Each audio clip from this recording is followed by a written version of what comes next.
Today's daf is daf Kuf Tes Zayin, and we're going to begin a few lines down from the top. Let me just give a little bit of a background. We're discussing what kind of animals would be kosher for hakrova b'bama, and the classic and first historical period of bama was in the Midbar before Matan Torah. And the story of Karbanos goes back, way back to the time of Noach, because Noach was commanded to take animals into the Teva so that they would be brought afterwards for Karbanos. And if we want to go even further back in history, we have Hevel, who brought Karbanos, and that whole episode. So, for example, the Gemara on the previous Amud had quoted a brisa that allowed you to bring on a bama both male animals, female animals, unblemished animals, or even blemished animals. And with regard to birds, for example, there's no such thing as a difference between a blemished bird and an unblemished bird. And therefore, from the equation, the hekesh that the Gemara quoted earlier between behema and oaf, to teach you that just like an oaf, there's no such thing as a balmum to passel it for carbon, so too in a behema, there's no such thing as a balmum to passel it from a carbon. Again, as I emphasize, all this is before Matan Torah and before the Mishkan was built and the Heter Bamos. So we're going to begin now with Tmimim Ubale Mumin. So let's see if we could find the place. It's 4 lines down from the top on Kuf Tes Zayin. And the Brisa had used the words Tmimim Ubale Mumin, that you could bring either a unblemished animal or a blemished animal on a boma. And the Gemara is now medayik lafuke mechuser ever delo. A blemished animal has all its limbs, but if the animal is missing a limb, then it's disqualified even in a bama.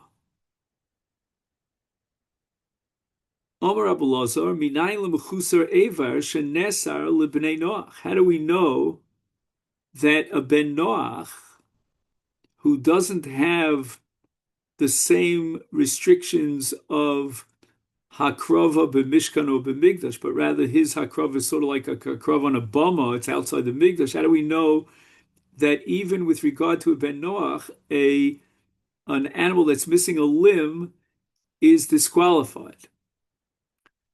And the answer is Talmud Lomar. And now we go back to the parasha, the Mabul of Noach, and we see what God commanded Noach, because whatever God said to Noach was all in anticipation of the karbanos which Noach would bring after he came out of the Teva.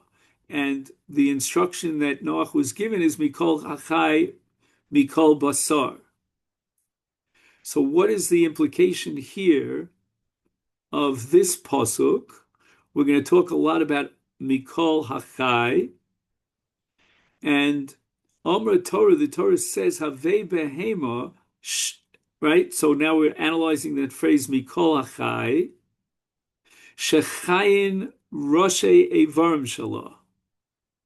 Meaning that the brisa of Rabbi Elazar refuses to accept a straightforward interpretation or translation of the phrase Mikol Hachai as referring to anything alive, because it says Kol Basar. So if Kol Basar indicates any living creature, so why do you have to add Mikol Hachai?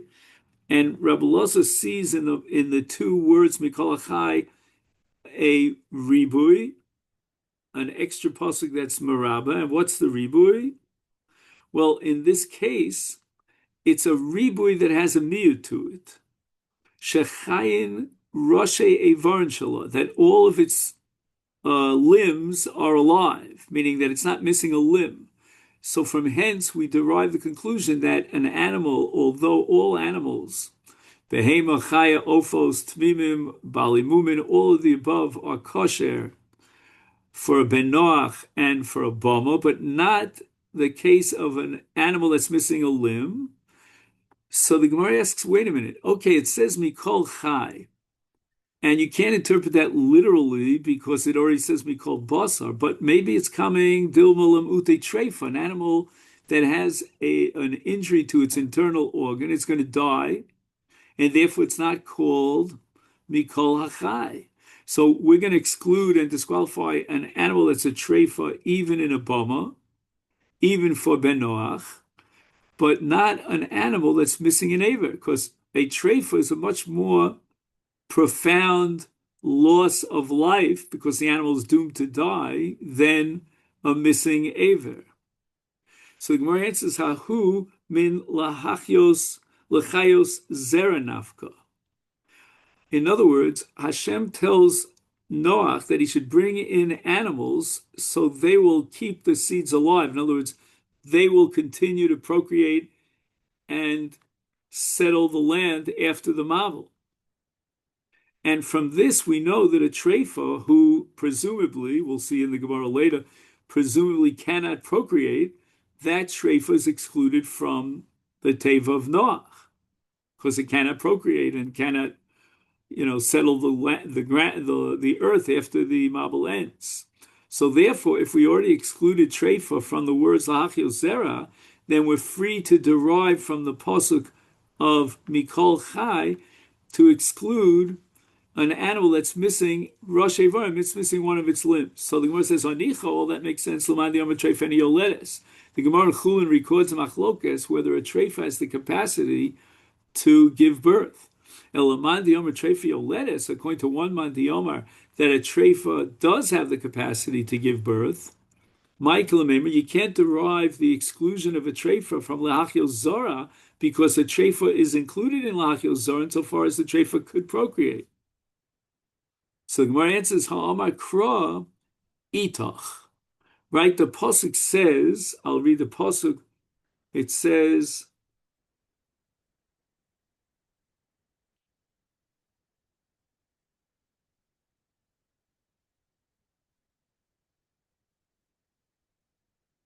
Mikol achai, mikol basar, shnai mikol taviu al ateva lahachios itach, with you. Now, whenever you see the word itach in the Torah, the Gemara is going to, Chazal and Torah Sheba'al will always dash an itach like you, not with you, but like you, similar to you. B'domim lecha. And therefore, if Noach is not a treifa, then the word itach excludes a treifa from the animals brought into the teva because those animals have to be itach, have to be domim lecha.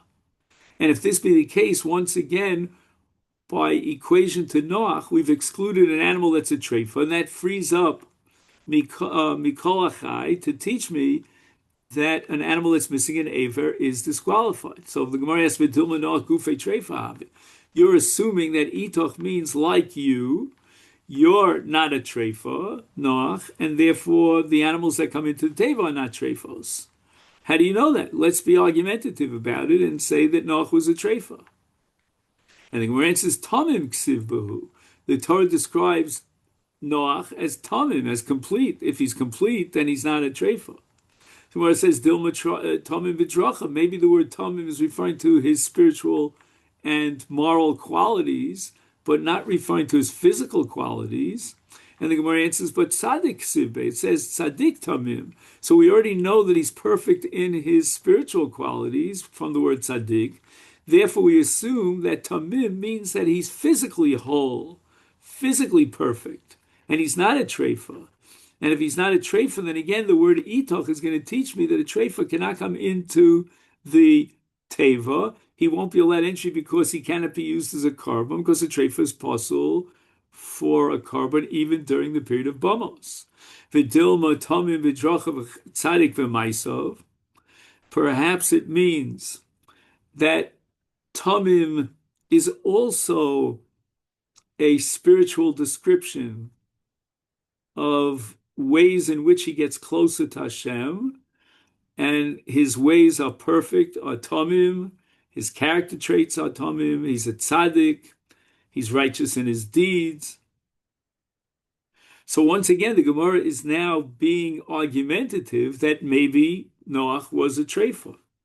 So the Gemara says, Isal kedakti Noach gufe treifa. If you're going to entertain this seriously, that Noach was a treifa, Mika Amar le Noach de kavasech ayil ishlemim lo ta'ayil.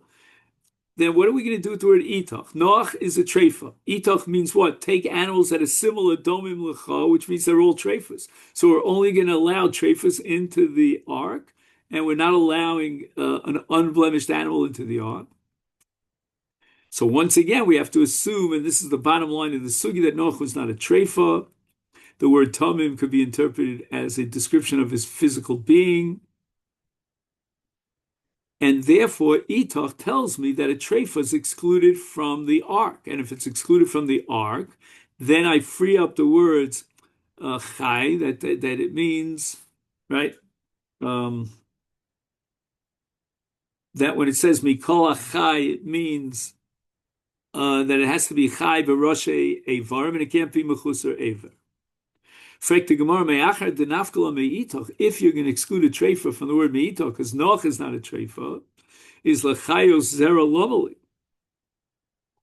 We wanted to derive from l'chayos zera that you can only take in animals that could procreate to the exclusion of a treifa, but now we know the treifa is excluded from the word itach. So what are you going to do with the pasuk l'chayos zera? Ma'u detema itach. Maybe itach doesn't mean that take in the animals into the teva that are similar to you, but rather it means take the animals that should be with you as company, meaning, they're going to be a long period of time of loneliness here in the teva. The animals actually, I don't want to go into detail here, but Noach fed the animals, he took care of the animals, and maybe he danced with them and sang with them. I don't know what, but it kept him company. So how do you know the word itach means? Domim lecha, maybe itach means in your company, and that's called itzavta bi'alma. And the Gemara answers afilu and part of the question, is afilu zaken afilu sar. So even if the animal is sterile or it's old and therefore cannot procreate, nevertheless, it's still considered itach because it's being brought in as company for Noach. Is kamash malan. Therefore, I need the pasuk of lahachil zera to teach me that you have to bring in animals that are not too old or sterile, but rather animals that could populate the world. The Brisa says tahor mavalot tmein. That means that even at the time of Noach, the time of the period of time before the Mishkan was built, and it's a heter bamos, even so, you cannot bring a korban that's an animal that's not edible, that cannot be eaten, it's not kosher. So Gemara asks, what do you mean not kosher? We're talking before Matan Torah, mihavi tmeim utahor ba'ishaita. At that point in time, there was no distinction between kosher animal and non-kosher animal. Over Rab Shmuel, etc., etc. May osan hasidim li toher. It means that Hashem says, take those animals that in the future, at the time of Matan Torah, will be considered kosher. But how would they know? It's before Matan Torah. Can they differentiate between animals that are kosher and animals that are non-kosher? And the answer is Kidarav Chizda, the Amar of Chizda, Haviran Lifnei Teva. Wow, amazing. They took the animals in front of the teva. Kol shat teva kolatasam. If the teva accepted them, right? They were animals in multiples of 7. Is biyadua shutar ain teva kolatasam. If the ark refused to let them in, then biyadua shem tmeim. That was a gili milsa to teach me that this is an animal that in the future, as of Matan Torah, will be considered a non-kosher animal.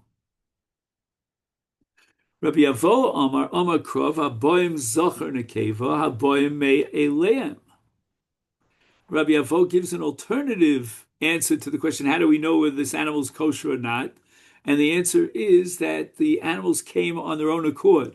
And which animals actually came on their own accord and entered into the teva, if they let him in, those were the kosher animals. Omar Mar, right? We had another point in this brisa that we want to focus on. Hakol karvu olos. All of the karbonos that are brought before the Mishkan and the Mikdash that are in a bama, or for that matter, any carbon that a guy will bring has to be an olah. That's it. Olos in, shlamim lo. They cannot bring a carbon shlamim. There's a lot of philosophy here going on, but that's not for us. Anyway, Zevachim right before Matan Torah, the Torah testifies that they brought shlamim. So you see that even before Matan Torah, when the status of the Jewish people was that of Bnei Noach, they didn't have the Torah yet, so therefore, how could they bring shlamim? You're telling me that they can only bring olos and not shlamim. Ella ema, but rather let's reread the brisa, reinterpret it. La kol karvu olos. In other words, all the people in that period of time were bringing olos, right? But with regard to shlamim, we have to differentiate between shlamim that being brought for Klal Yisrael at the time right before Matan Torah, as opposed to shlamim that are being brought for Goyim. So with regard to Goyim, olos in shlamim lo, but not shlamim. So those shlamim that were brought under Moshe's supervision in Parshas Mishpatim right before Matan Torah, those were designated for Klal Yisrael. Kimandi Omar Lo Karvu Shlamim B'nei Noach. So the brisa reflects a particular shita in a controversy regard to whether shlamim were brought by Noach. The Itmar we learned in a yeshiva presentation at the time of the Amoraim, Rabbi Lozer, Rabbi Yosef, Rabbi Chanina, Chad Omer, Karvu Shlamim B'nei Noach, and Chad Omer Lo Karvu.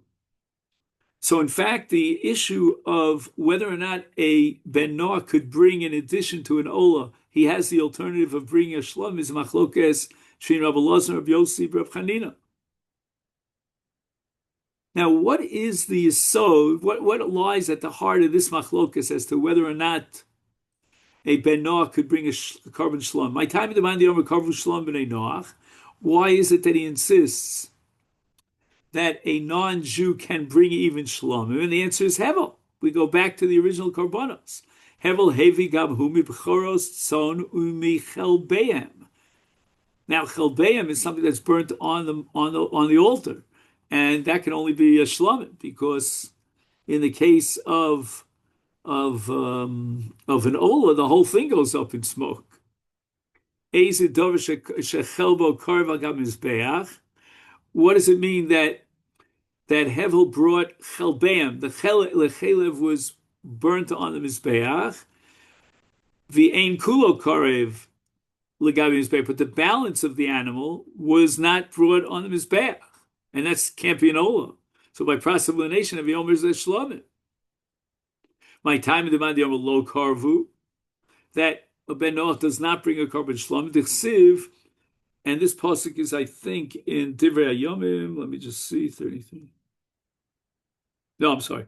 This pasuk is in Shir Hashir, and has to do with the future, predicting and prophesizing about the future end of days. And it says, Uri tzafon uvoi teiman. Tisnayer umo shemaser b'tzafon. You see the word tzafon is the north, and that's going to refer to the courtyard, to the Azara, and specifically to the north.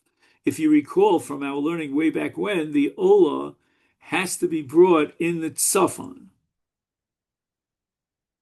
And Tisnari is a kind of reference to being agitated, umi shemaser betzafon. The prophet is, in a sense, I don't want to use the word cursing, but kind of a curse, and saying that the nations of the world that agitate the Jewish people, they are the people whose karbanos consist of olos that are brought in the tzafon, and tavo uma shemaseh b'tzafon ubedoron. And once we get rid of the agitators of the nations, from the United Nations and UNRWA and all those guys, then our Ummah, which is Masel, both B'tzafon and B'daron, because although the Korban Olah is B'tzafon, the Korban Shlomim is B'daron. And this is a prophecy for the end of days, that at the time of the ultimate Geula, the redemption, the agitating nations that agitate us will just disappear, or I'm not sure if it means to disappear, or maybe they'll accept the Jewish people. It's hard to say. But somehow the Jewish people will be able to escape from the clutches of all those nations that agitate us. And therefore, the Pasuk is indicating that the nations of the world are described as tzafon, meaning as those who can only bring their karbanos in tzafon because they can only bring a korban olah. Umar nami haksiv umechalbehem. How can you argue that the goyim could only bring a korban olah when Hevel brought michalbehem? That means the chalev was burnt on his back, the rest of the animal was not. That must be a korban shlamim. And the Gemara answers mishmenehem didhu. You have to reinterpret the word chelbehem. Chelbehem here does not mean that part of the animal that's burnt on the mizbeach, because the entire animal is burnt on the mizbeach. It's got to be a korban olah for the Bnei Noach, but rather it means from the fattest, choicest animal. And that's the very fundamental explanation as to why God accepted Hevel's sacrifice, but not Cain's. Umar nami haksiv uri tzafon. So if you're holding that the goyim could bring, a beno could bring not only a korban olah, but even a korban shlomim, so why did the Torah say uri tzafon? Those who agitate us in the tzafon. Tzafon is a reference to a korban olah, which is brought in tzafon. And where it says, "Ahiu bekibutz golios." Don't derive any conclusions from that pasuk. That pasuk is describing the end of days, and at the end of days, the Torah is calling the goyim, those who brought korban olos, uri tzafon. How can you tell me that they didn't bring shlomim because they were bnei Noach? Rabbi Yomi Moshe gama totite b'yadenu zvachim v'olos. Now the word zvachim means some category other than olah, because it says zvachim v'olos, and it must be referring to a shlomim. V'yasinu l'Hashem Elokeinu. So if this be the case, we see that the shlomim were offered as karbanos even before Matan Torah. And where it says zvachim, it doesn't mean zvachim and olos for hakrava, but it means zvachim stop and olos stop. Olos is talking about what goes up on the mizbeach, and zvachim are talking about that which can be eaten. Olos lakrava. So it's a reference to korban shlomim, the meat of which we eat.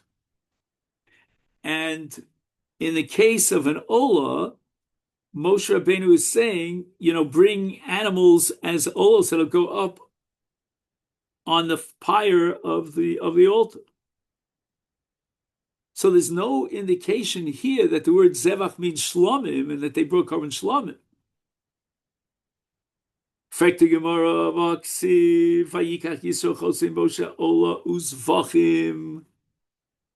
you see that the word zvachim is not an olah, and therefore it must be referring to shlomim, And yet Yisro came before Matan Torah. And if he came before Matan Torah and he brought a korban shlamim, Vaisais, we learn from that that a ben Noach can bring a korban olah, but only a korban olah.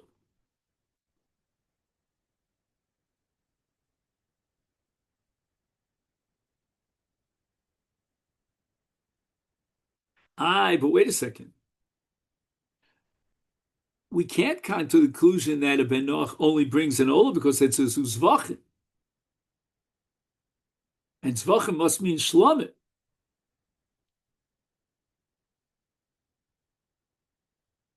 Now, before we gave the answer that Zevachim is referring to Achila, for Achilas Adam, but that's impossible to apply here because it says,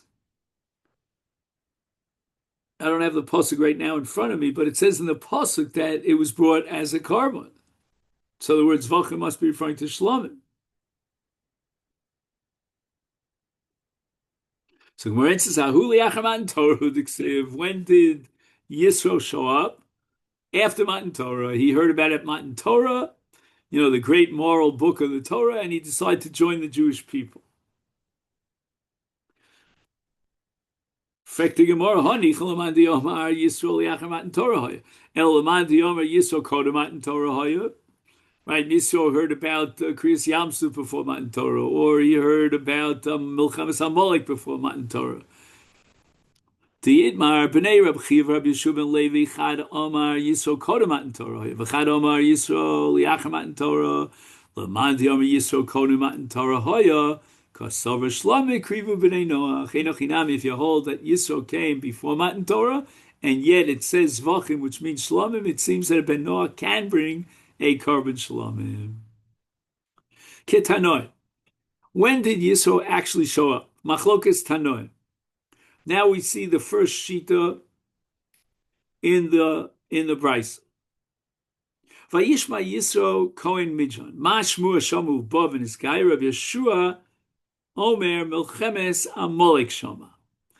Why does Rav Yeshua derive the conclusion that Yisro came because he heard about Milchemes Amalek, the defeat of Amalek? Shari Ksiv Betzido, right next to it. Right after it says Vayishma Yisro and he came, it says Vayachlos Yeshua Amalek ves Amal Fichoref. So probably that's what he heard about.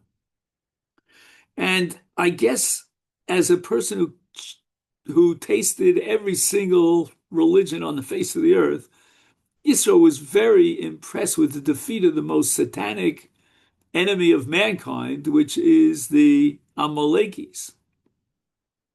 Wow, he heard about the great revelation of God with the Kol Subrakim, giving a moral code. This is something that the sensitive soul of Yisro want to be part of.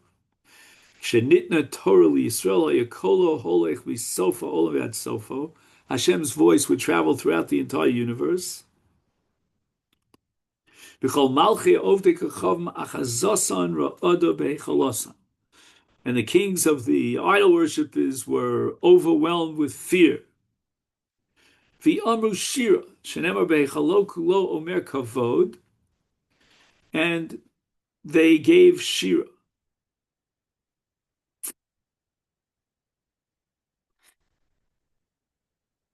So all this happened at the time of Matan Torah.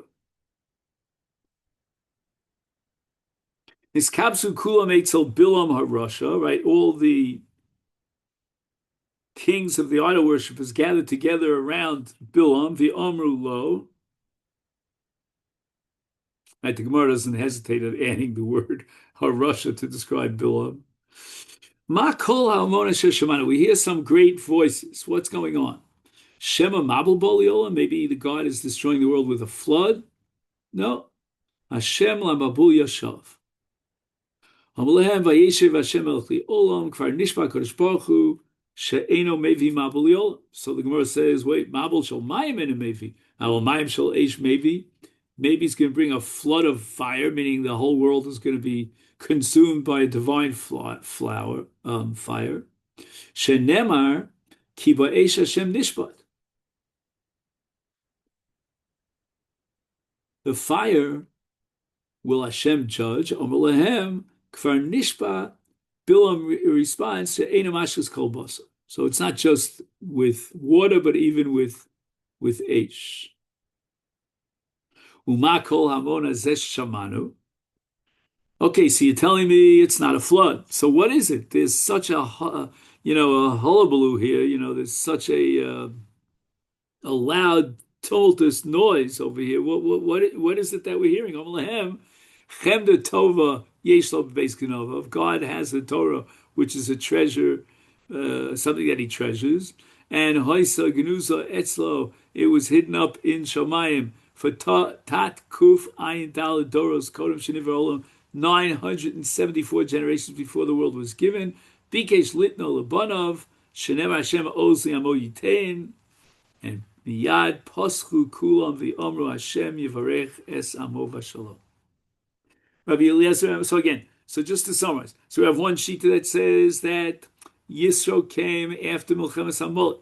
The other one says that Yisro came after the Shiras Hayam, and the third one is going to tell us that Yisro came after Kriyas. He heard about Kriyas Yamsuf. That's Rabbi Eliezer. Shenemar v'hikishmoa kol malchei ha'emori v'afrocha v'azona amr l'shluchei Yoshua ki shamanu asher hovish Hashem esmei Yamsuf. So Maishna Hasam the Omar, there's a steer in two psukim, because in one pasuk it says v'lo hoya b'hem od ruach. When the people in Yericho found out that the Jews are on their way, there was no longer a spirit within them. But here it says, Lo kama od ruach beish.